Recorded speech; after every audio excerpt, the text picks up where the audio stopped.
बात यह है, हमारे कुलीग्स दोस्त असगर रिंद और बरकत अली रिंद और मेरा बहन मीना मजीद ने करारदाद लाया हुआ है। ज़ाहिरी बात है उस इलाके से वो ताल्लुक़ रखते हैं।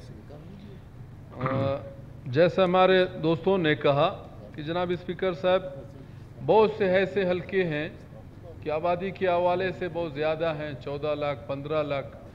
वहाँ पे अगर डिस्ट्रिक्ट होना चाहिए, तहसील होना चाहिए, ये तो गवर्नमेंट का काम है। और मैंने एक दो दफ़ा पहले मैंने सीएम साहब के हवाले से सुना, सीएम साहब का विज़न है, मेरा ख्याल से अभी वो ख़ुद इसमें इंशाल्लाह भी बात करेंगे।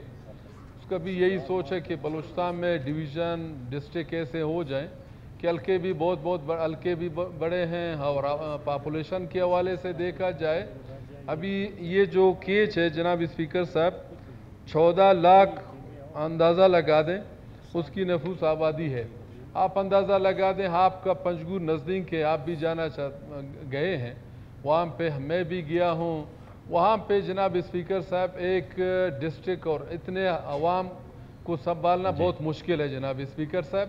ये इसी हवाले से जब ये करारदाद लाते हैं, पिछले ट्रिब्यूनल में भी लाए हैं, अभी भी लाए हैं, कायदे-ए-अवान साहब से पुरजोर अपील यही है कि ये जो करारदाद लाते हैं इस पर अमल हो जाए और इसको फ़ौरन जल्द अज जल्द जिन डिस्ट्रिक्टों में ज़रूरत पड़ता है जनाब स्पीकर साहब उसका नोटिफिकेशन हो जाए।